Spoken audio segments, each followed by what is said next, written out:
برنامج السوليد ووركس من أقوى البرامج في مجال التصميم الهندسي. البرنامج بيمتلك عدد ضخم من الأدوات والأدينز اللي بتساعدنا بشكل رئيسي في المجالات الصناعية والإنشائية المختلفة.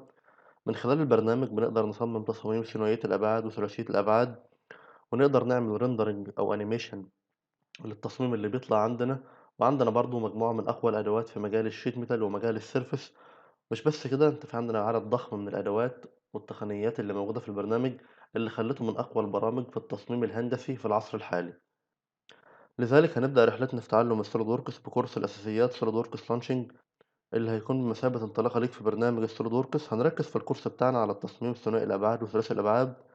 بعد كده هنتعلم كيفية التجميع أو الأسمبلي في برنامج السوليد ووركس من خلال الطرق والتقنيات المختلفة اللي موجودة في بيئة الأسمبلي في السوليد ووركس.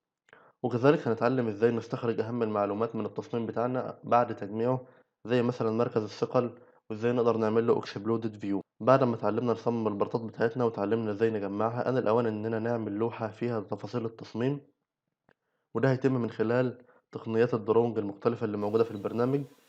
الشرح بتاعنا بالكامل بيتم على أمثلة عملية عشان نقدر نستوعب معنى كل أداة من الأدوات اللي هنشرحها، ده بالإضافة للتمارين والمشاريع اللي هنحلها خلال رحلتنا في الكورس. الكورس بتاعنا من أهم الكورسات اللي بيشرح كل أداة بالتفصيل، بحيث في النهاية تلاقي عندك أساس قوي للتصميم ببرنامج السوليد ووركس. مش بس كده، الكورس ده هيأهلك إن أنت تمتحن امتحان CSWA أو Certified SolidWorks Associated بكل سهولة.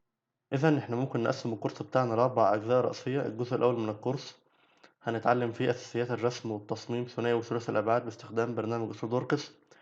الجزء التاني من الكورس عبارة عن تمارين على الجزء الأول، عبارة عن 9 مشاريع هنطبق عليهم كل الأوامر اللي اتعلمناها في الجزء الأول.